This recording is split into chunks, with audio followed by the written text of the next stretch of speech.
سلسلہ نوربخشیہ ہے کیا چیز؟ تو اگر ہم آج کی اس نشست میں جو پیر و مرشد کی شرائط فقہ احواد کے اندر بیان ہوئی ہے اس کو ہم آپ لوگوں کے سامنے رکھنے کی کوشش کریں گے، تو اس ویڈیو کے بنانے کی ضرورت اس وجہ سے محسوس ہوئی کہ فقہ احواد جیسی عظیم شاہکار کتاب کے ہوتے ہوئے اور اس کا اردو ترجمہ بھی ہونے کے باوجود اس وقت موجودہ نوربخشیوں کے ہاں ایک فکری انتشار اور فکری جمود ہمیں دیکھنے کو ملتا ہے، اور خاص کر پیر و مرشد کے حوالے سے کہ سلسلہ نوربخشیہ کے ہاں پیر و مرشد کون ہوتا ہے، اس کی شرائط کیا ہے، اس حوالے سے چیمگوئیاں ہیں، اور ہم شخصیات کو بیس بنا کر پھر پیر و مرشد ہم اس کو گردانتے ہیں، یا معاشرے میں ایک مشہور ہے کہ مطلب کوئی کسی کو پیر و مرشد کہہ رہا ہوتا ہے، کوئی کسی کو پیر و مرشد کہہ رہا ہوتا ہے۔ تو اگر ہم سلسلہ نوربخشیہ کی تاریخ کا مطالعہ کریں تو سلسلہ نوربخشیہ صرف شاہ سید محمد نوربخش علیہ رحمہ سے شروع نہیں ہوتا، بلکہ سلسلہ نوربخشیہ کی جو پوری چین ہے وہ اس سے پہلے حضور شاہ ہمدان علیہ رحمہ سے، ہمدانیہ کی نسبت سے، اور پھر اسی طرح آگے ہوتا ہوا سلسلہ ذہاب اور آگے مولا علی علیہ السلام پیغمبر کی ذات تک یہ سلسلہ جاتا ہے۔ تو اس سلسلے کی یہ جو پوری چین ہے اس کو سلسلہ الذہاب کہتے ہیں۔ تو سلسلہ نوربخشیہ شاہ سید محمد نوربخش سے پہلے مختلف ناموں سے مختلف پیران طریقت، عالمان شریعت کے ناموں کی وجہ سے، ان کی نسبت کی وجہ سے مختلف موسم ہوتا آیا، پھر شاہ سید علیہ رحمہ پہ پہنچا تو نوربخشیہ کہلایا۔ تو شاہ سید علیہ رحمہ سے پہلے جتنے بھی پیران طریقت ہیں، عالمان شریعت ہیں، تو ان سب کو اپوائنٹ کرنے والا یا وہ پیر و مرشد بنے ہیں تو ان کو کسی پلیٹ میں رکھ کے وہ منصب نہیں ملا ہے، بلکہ سلسلہ نوربخشیہ اصلاً اس کو اگر ہم صوفیہ نوربخشیہ کہتے ہیں تو اس کی وجہ بھی یہی ہے کہ نوربخشیہ اصلاً سلاسل طریقت میں سے ایک طریقہ ہے، اور جس کا دیگر سلاسل طریقت ہے، ان طریقت کے سلاسل میں سے ایک سلسلہ نوربخشیہ ہے۔ اس کو ہمیں یعنی اس چیز کو سمجھنے کی ضرورت ہے کہ ہم فقہی دنیا کو یعنی فقہی مسالک کو اور تصوف کی دنیا کو اور محدثین کی جو گروہ ہیں ان کو اور فلاسفہ کے حکماء کے گروہ کو ہم الگ الگ خانے میں فرق نہیں کر پاتے، ہم ان سب چیزوں کو مکس اپ کر جاتے ہیں، تو اس وجہ سے بہت سارے مغالطے ہمیں دیکھنے کو ملتا ہے۔ تو جو موجودہ نوربخشیوں کے ہاں بھی اسی وجہ سے ایک مخمصہ کہنے یا پیدا ہوا، یا لوگوں کو سمجھنے میں تردد محسوس ہو رہا ہے کہ آخر ہم کس کو اپنا پیر و مرشد قرار دے دیں۔ تو فقہ احواد کے اندر کلیئر کٹ کر کے دو ٹوک بیان کیا ہوا ہے۔ تو میں تمہید تھوڑی سی باندھوں گا اس حوالے سے کہ سلسلہ نوربخشیہ اصلاً کیونکہ صوفی سلسلہ ہے اس وجہ سے صوفیہ نوربخشیہ کہلاتے ہیں، تو اس نوربخشیہ کے اندر آپ کو یعنی پہلے تو تمام تصوف کے اندر، اہل صوفیہ کے اندر، پھر خاص کر ہم اگر صوفیہ نوربخشیہ کے ڈومین میں رہتے ہوئے بات کریں تو اس تصوف کے اندر اصل چیز اللہ رب العزت کی ذات تک پہنچنا مقصود ہے۔ تو اس کے لیے صوفیہ کرام نے جو طریقہ بتایا ہوا ہے ریاضت کا، اصل اہل طریقت ریاضت کرنے والے ہوتے ہیں، عمل کرنے والے ہوتے ہیں، ان کو فقہی مشغافیوں سے، فلاسفہ کے مسائل سے، نقطہ چینیوں سے ان کو کوئی واسطہ نہیں ہوتا، اور نہ ہی وہ محدثین کے اصطلاحات کے یا اسناد کے راویوں کے جرح و تعدیل میں تحقیق کرنے کو لازمی سمجھتے ہیں، بلکہ اس کو غیبت سمجھتے ہیں، وہ ان چیزوں میں نہیں پڑتے۔ اہل تصوف عمل کرتے ہیں۔ تو کوئی موجودہ دور میں اکثر متصوفین جو سلاسل طریقت مشہور و رائج ہیں بر صغیر کے اندر اسپیسیفکلی، تو صرف وہ نام کے تصوف رہ گئے ہیں، نام کے صوفی رہ گئے ہیں، عملاً پریکٹس صوفی ہمیں نظر نہیں آ رہا۔ یعنی اہل تصوف کے اندر عملیات ریاضت کا پورا میدان ہے، جب تک آپ اس میدان میں اس فیلڈ میں قدم نہیں رکھیں گے تب تک آپ صوفی نہیں کہلا سکتے، آپ سالک نہیں کہلا سکتے۔ تو سلسلہ نوربخشیہ کے ہاں بھی شروع سے ہی عملیات کی بنیاد پہ، ریاضت کی بنیاد پہ، پھر وہ بھی 8-10 سال ریاضت نہیں بلکہ 40 سال ریاضت کرنے کے بعد، اور اس ریاضت کے میدان میں اعتکاف، ذکر و اذکار، تسبیح و تحلیل، یہ چند فیلڈز ہیں مختلف۔ تو آپ اعتکاف کے بغیر، ریاضت کے بغیر، عملیات کے بغیر، تسبیح و تحلیل کے بغیر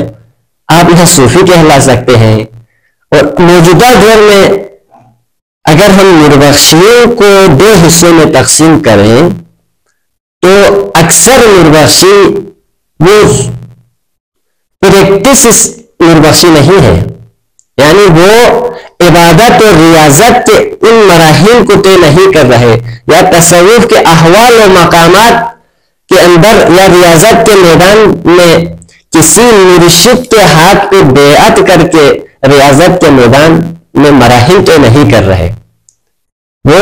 شاہ سید محمد نوربخش علیہ رحمہ کے فقہ احوط کے مطابق چلنے والے، یعنی فقہ احوط شریعت کے اندر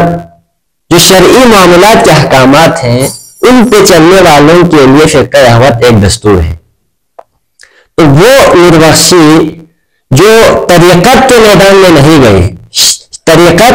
شریعت کی جب انتہا ہوتی ہے تو طریقت کی ابتدا ہوتی ہے، پھر حقیقت معرفت آگے جاتا ہے۔ تو جو شریعت کے اندر یعنی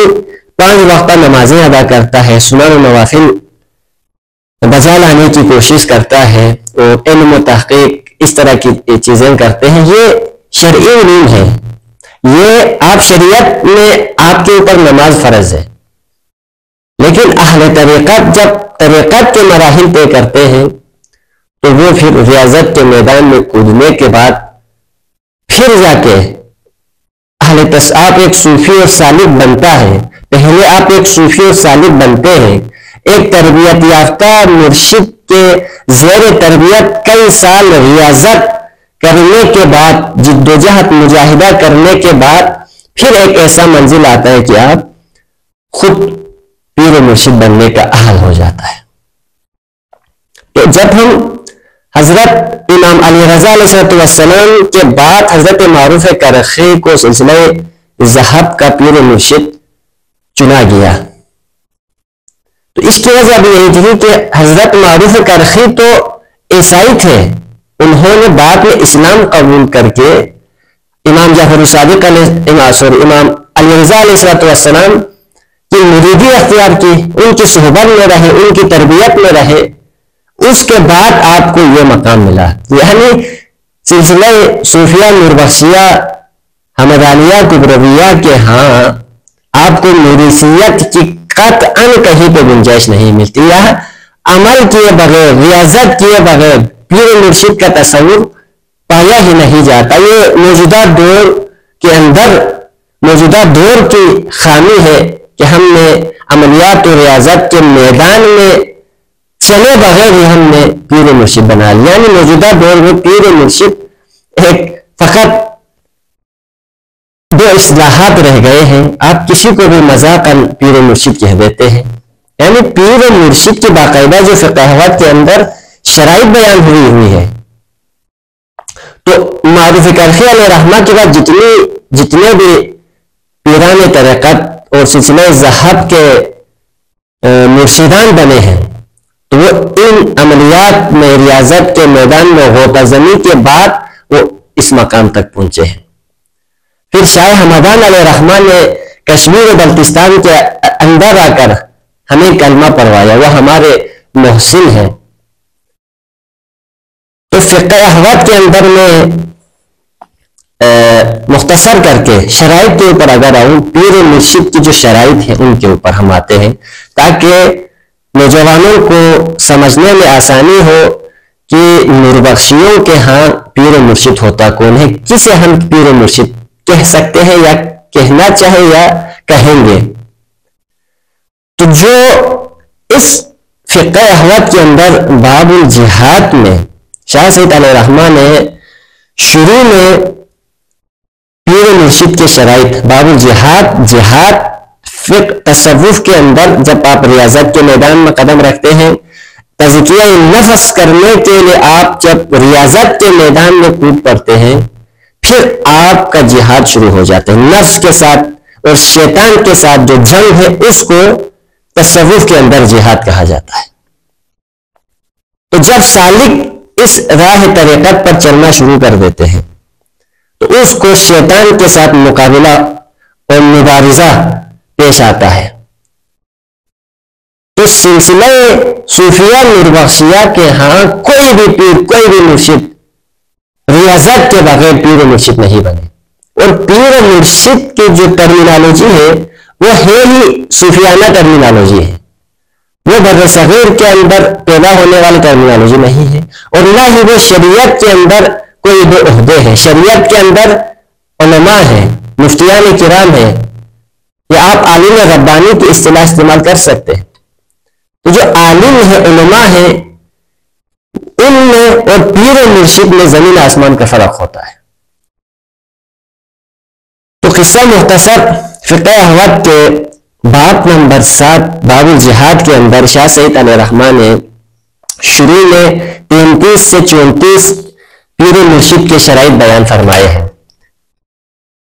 یہ شرائط ایسے شرائط ہیں جو شاہ ہمدان علیہ الرحمہ، سید محمد نوربخش علیہ الرحمہ، حضرت جنید بغدادی، خواجہ اسحاق ختلانی جیسے عظیم صوفیاء کرام کے اندر یہ خصوصیات پائی جاتی تھی، لیکن وقت کے ساتھ ساتھ خاص کر میر عراقی علیہ الرحمہ کے بعد ہم دیکھتے ہیں تو تصوف کے اندر، خاص کر صوفیہ نوربخشیہ کے اندر ایک علمی و روحانی زوال ہمیں دیکھنے کو ملتا ہے، اور یہ جو ریاضت کا میدان ہے اس کے اندر عوام بھی خانقاہوں کے اندر آ کر اپنا تزکیہ نفس کرتے تھے، اپنے روحانی بیماریوں کے شفا کے لیے خانقاہوں کے اندر آتے تھے۔ تو یہ سلسلہ آہستہ آہستہ منقطع ہوتا ہمیں ہوا نظر آیا، اور یہ جو اعتکاف اور ریاضت کا جو چلہ کشی کا میدان ہے یہ جہوی سے پھر سری میں چلا گیا، تو پھر بہت سارے مشکلات اور بہت سارے مشکلات اور رکاوٹوں کا سامنا کرنا پڑا۔ پھر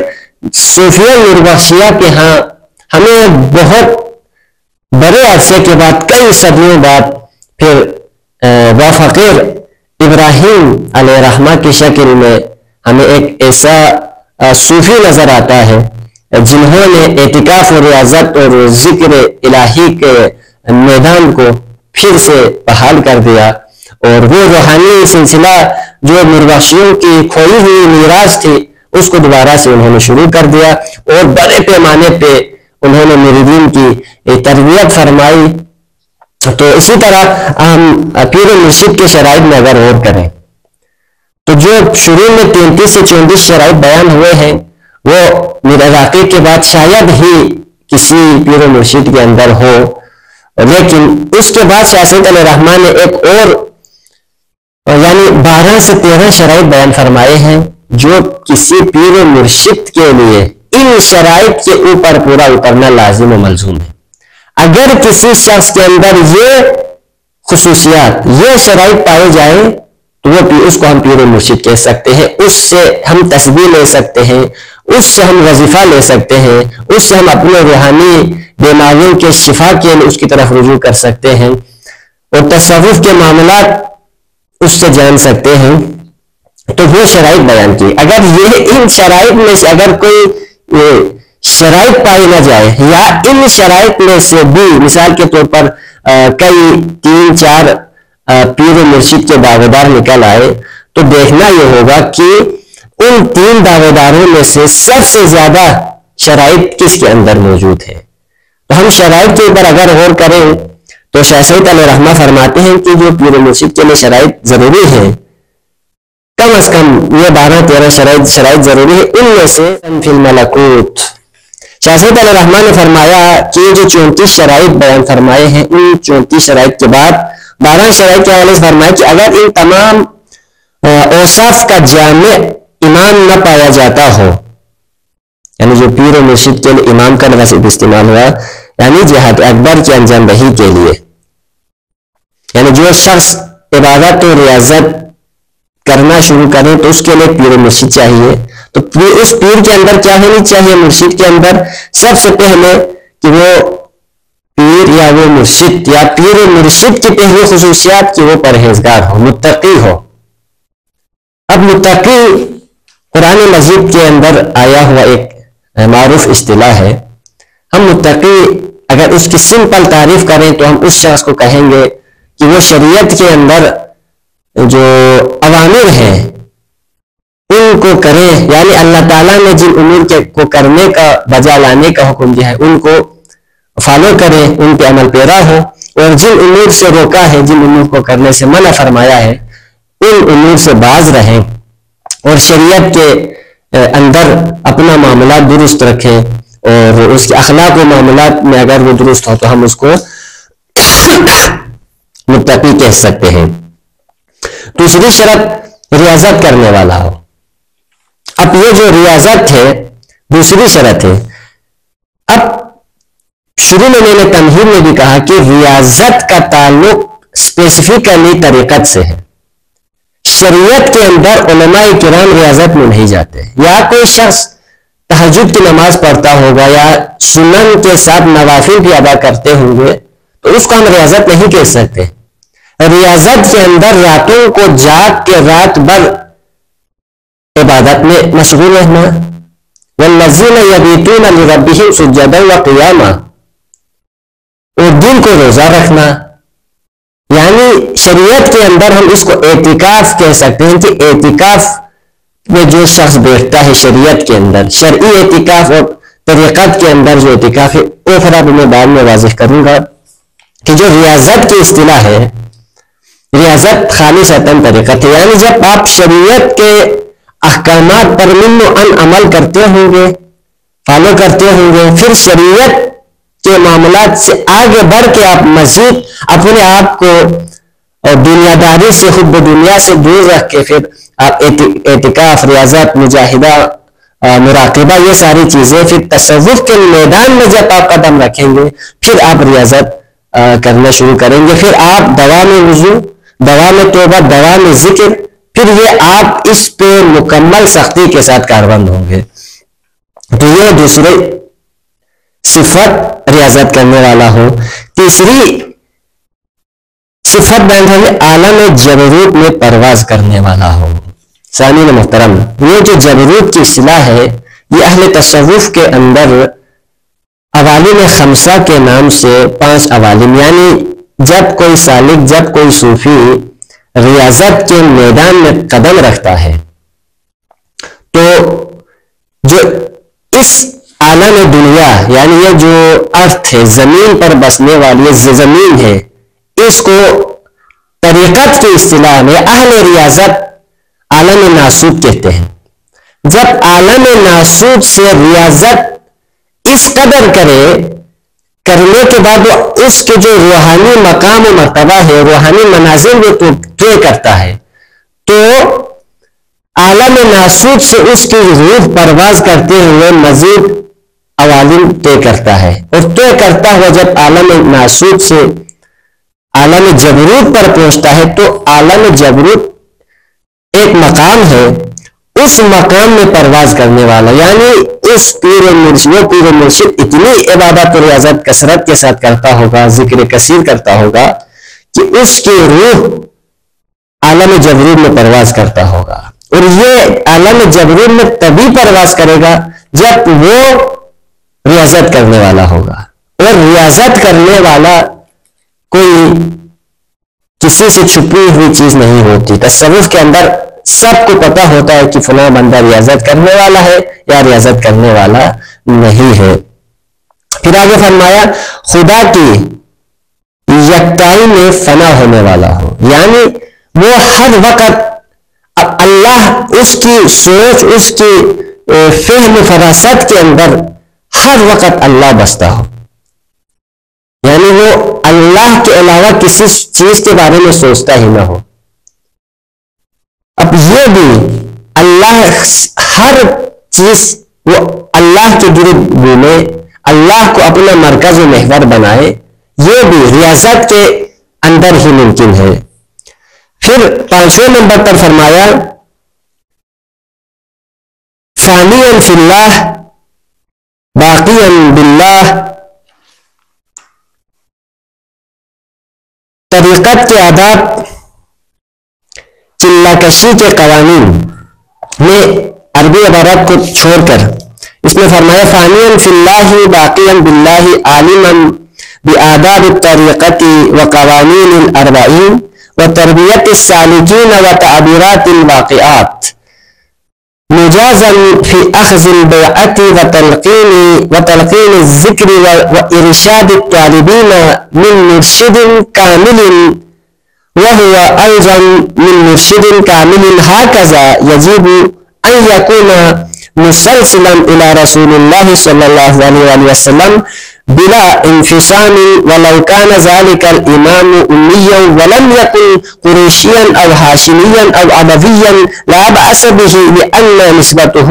إلى رسول الله باطنة وهو ولده من نطفة قلبية والحقيقية لا سلبية. وما قال رسول الله صلى الله عليه وسلم وكل تقي عال إشارة إلى هذا التقي. تو آگے شرائط میں سے فرمایا کہ طریقت کے آداب جاننے والا ہو،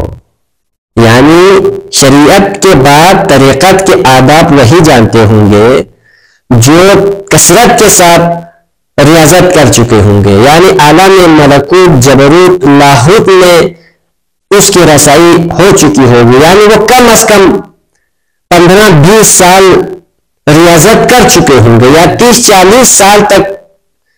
ریاضت کرنا پڑتا ہے. تو اتنے عرصے ریاضت کرنے کے بعد وہ اس حال ہو جاتا ہے کہ وہ اس کو طریقت کے آداب کا پتہ چلتا ہے. پھر چلہ کشی کے قوانین، یعنی چلہ کشی کے بھی کئی پھر 40 ہو گیا، اور اس کے علاوہ کئی قسم کے چلہ کشی کے قوانین ہوں یا طریقت کے آداب ہوں، یہ سب تبھی ممکن ہے جب اس نے خود سالوں اپنا تزکیہ نفس تزکیہ قلب کر کے جہاد اکبر کیا ہوگا. پھر سالکین کی تربیت، اور سالکین کی تربیت بھی وہی شخص کر سکتا ہے جس نے اتنے سال ریاضت کیا ہوگا. یعنی کوئی شخص صرف مثال کے طور پر اگر کسی نے درس نظامی مکمل کی ہوگی یا مفتی کی کورس کی ہوگی یا اس نے M Phil PhD بھی کیوں نہ کیا ہو، یا وہ شریعت کے اندر چاہے جس بھی بڑے مقام پر ہی کیوں نہ ہو، اس کو ہم شرعی عالم کہہ سکتے ہیں. لیکن سالک اور طریقت ٹوٹلی تصوفیانہ صوفیانہ اصلاحات ہے. تو سالک وہ شخص ہوتا ہے جو تصوف کے ریاضت کے میدان میں قدم رکھ چکا ہو، اس نے اپنے روحانی بیماریوں کی شفا کے لیے کسی مرشد کے ہاتھ پہ بیعت کر چکا ہوگا. تو وہ جو سالک ہے، اس سالک کی تربیت وہی شخص کر سکے گا جس نے خود کسی مرشد کے ہاتھوں سالوں کی ریاضت اور تربیت کر چکے ہوں گے. اور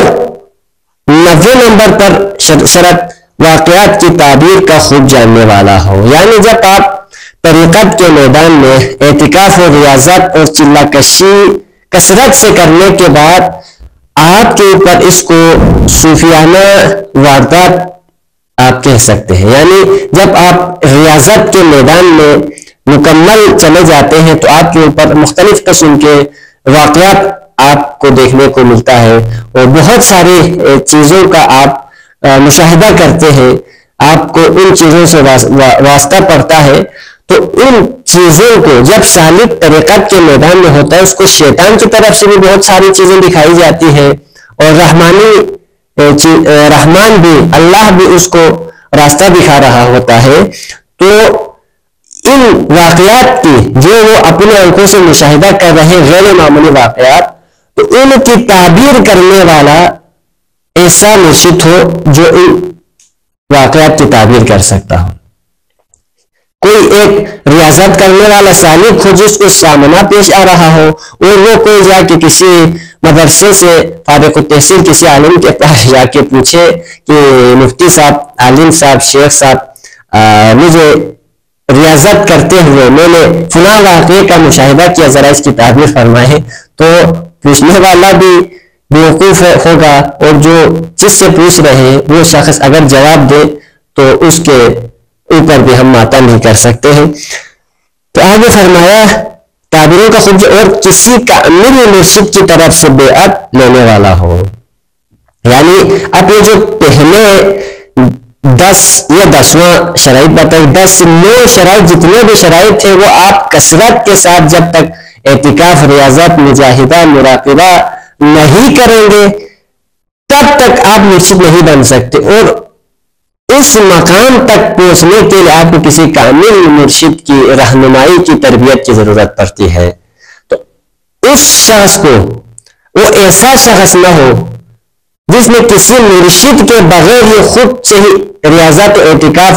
یا چلہ کشی کرتا رہا ہوگا خود سے ہی بغیر مرشد کے. تو ریاضت کے میدان میں تمام اہل صوفیہ کا اس بات پر غالباً اجماع ہے کہ جو شخص ریاضت کے میدان میں بغیر امام کے, بغیر پیر مرشد کے وہ ریاضت کے میدان میں قدم رکھے گا وہ گمراہ ہوگا, وہ شیطان کے ہتھے چڑھ جائے گا, اس کا امام شیطان ہوگا. تو یہ ایک سادہ سی بات ہے. اس کو اس طرح آپ سمجھ سکتے ہیں کہ جب اللہ رب العزت نے حضرت محمد خاتم النبیین صلی اللہ علیہ وآلہ وسلم کے اوپر وحی کا نزول یا قرآن کو نازل کرنے کا ارادہ فرمایا تو شیاطین جن و انس آسمان کی طرف جا کے وحی کو اچک لینے کی کوشش کرتے تھے اور کاہنوں کو اور جادوگروں کو بتانے کی کوشش کرتے تھے. تو اللہ رب العزت نے ان شیاطین جن و انس کو آسمان کی بلندیوں تک, یعنی جہاں سے وحی آنی ہوتی ہے پیغمبر اکرم کے قلب تک, تو اس شیاطین میں جن و انس کے مداخلت کو روکنے کے لیے اللہ رب العزت نے شہاب ثاقب کے ذریعے ان کو روکا, اور جبریل امین جیسے عظیم فرشتے کے ذریعے اللہ رب العزت نے وحی کو بیت المعمور سے پیغمبر اکرم کے قلب مطہر پہ اتارا. تو یعنی وحی جیسی عظیم نعمت کو اللہ پیغمبر کے دل میں اتارنے کے لیے شیاطین جن ان سے اتنی سختی برت رہے, پابندی لگا رہے اور سیکیورٹی بڑھا رہے ہیں. تو ایک سالک اگر خود بخود ریاضت کے میدان میں چلا جائے تو 99.99% اس بات کی یقینی ہے کہ وہ شیطان کے ہتھے چڑھ جائے گا. اس لیے کامل تربیت یافتہ مرشد کی بیعت ضروری ہے. اور آگے ذکر الہی کی تلقین کرنے والا, جب کوئی یہ سارے مراحل طے کریں گے اور طریقت کے اس مراحل میں پہنچے ہوں گے, عالم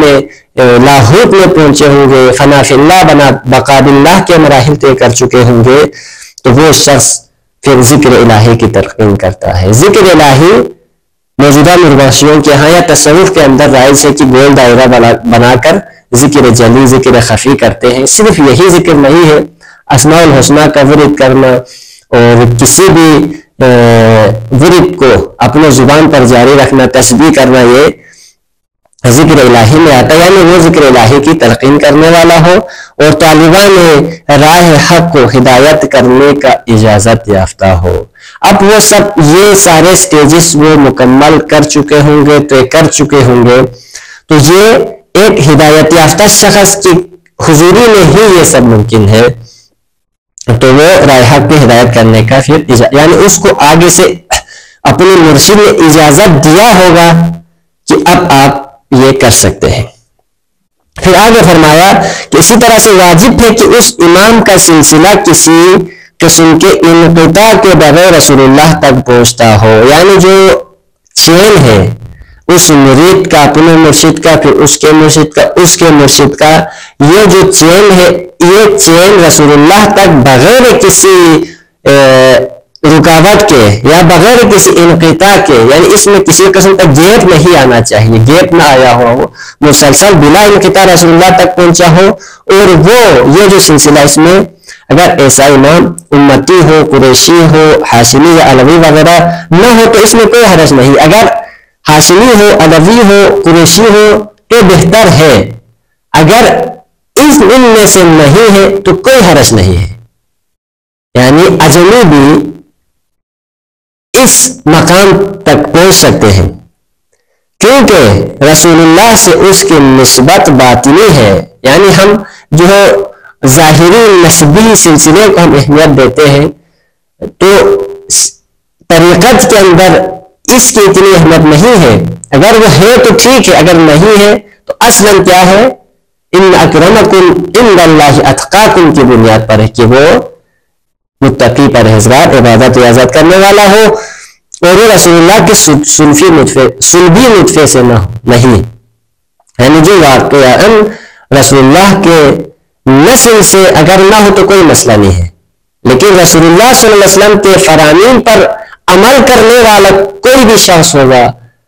پیغمبر کے بتائے ہوئے راستے پر کوئی بھی چلنے والا ہوگا، قرآن و سنت کے راستے پر کوئی بھی چلنے والا ہوگا، اطیع اللہ و اطیع الرسول پر عمل پیرا ہونے والا کوئی بھی شخص ہوگا، وہ ان شرائط پہ اگر اترتا ہوگا تو اس کو ہم پیر و مرشد کہہ سکتے ہیں، بلکہ حقیقی معنی میں دل کے نطفے سے جنا ہوا فرزند ہو، تو تمام امت مسلمہ میں جتنے بھی کلمہ کو اہل ایمان مسلمان ہیں وہ سب کے سب پیغمبر اکرم کے روحانی فرزند ہیں۔ اور یہاں پہ پھر ایک روایت نقل کیا شاہ سید علیہ الرحمن نے کہ کل متقی عالم، یعنی ہر پرہیزگار شخص میرے عالم میں سے ہے۔ تو یہ جو 12-13 شرائط میں نے بیان کی، اور یہاں پر میں ایک غلط فہمی بھی واضح کرتا چلوں کہ موجودہ دور میں جب عبادت و ریاضت کا میدان وسیع ہوتا جا رہا ہے اور مزید اس کے اندر شاخیں بنتی جا رہی ہیں، تو یہاں پر ایک بحث یہ چل پڑی ہے کہ عبادت و ریاضت کے میدان میں کسی پیر و مرشد کی، کسی استاد کی اجازت کی ضرورت ہے یا نہیں ہے، یا بلا اجازت کر سکتے ہیں۔ تو یہ جو مسئلہ ہے غلط فہمی اس وجہ سے پیش آئی کہ ہم نے اس اجازت کو اعتکاف کے ساتھ نچھی کر دیا، اور اعتکاف بھی، اب اعتکاف کی میں نے شریعت اور طریقت میں فرق واضح کیا، تو اسی طرح اعتکاف کو بھی آپ تقسیم کریں۔ ریاضت کے میدان میں شروع میں بتایا کہ کسی کامل مرشد کی رہنمائی، امام کی رہنمائی کے بغیر آپ ریاضت میں ایک قدم بھی آگے نہیں بڑھا سکتے۔ یہ جو موجودہ دور میں سلسلہ نربخشیہ کے ہاں جو اعتکاف کا سلسلہ چل پڑا ہے، اس کے اندر اجازت کی جہاں تک بات ہے، تو جو باب الاعتکاف ہے یا رمضان کے عشرے میں اعتکاف ہوتی ہے، یا ایسے نربخشی حضرات جنہوں نے ریاضت کے میدان میں قدم نہیں رکھا ہوگا، بلکہ وہ سال بھر میں 1 دفعہ 2 دفعہ 4 دفعہ 5 دفعہ وہ اپنی مصروفیات میں سے وقت نکال کر تزکیہ نفس کرنے کے لیے اعتکاف کرتے ہیں، تو وہ کسی بھی استاد کی نگرانی میں، یعنی جس نے کثرت کے ساتھ اعتکاف کیا ہوگا، اعتکاف کے قوانین جانتے ہوں گے، یا فقہ وقت کے اندر جو شرائط و ارکان بیان کیے ہوئے ہیں اس کے مطابق وہ اعتکاف پہ بیٹھ سکتا ہے، اس کے اجازت کی ضرورت نہیں ہے۔ لیکن یہاں پہ جو موجودہ جو اعتکاف کا سلسلہ چل رہا ہے، اس کے اندر اکثر اعتکاف کرنے والے ایسے معتکفین ہیں، وہ سالکین ہیں، وہ مریدین ہیں، وہ ریاضت کے اعتکاف ان کے لیے ریاضت ہی کے مراحل میں سے ایک مرحلہ ہے. تو آپ اہل ریاضت کے میدان کے اندر جب باہر سے کوئی شخص عبادت اور ریاضت یا اعتکاف کرنے کے لیے آتا ہے تو اس ریاضت کے میدان کو چلانے کے لیے کسی مرشد کی پیر کی اجازت کی ضرورت ہوتی ہے اور اس کی رہنمائی کی ضرورت ہوتی ہے. اس کی اجازت اور رہنمائی کے بغیر اگر آپ اس طرح ریاضت کریں گے تو مشکلات میں پڑ سکتے ہیں. تو اس چیز کو تمیز کرنے کی ہمیں ضرورت ہے کہ جو شرعی اعتکاف ہے جو کبھی کبھار میرے جیسے شخص کرتا ہے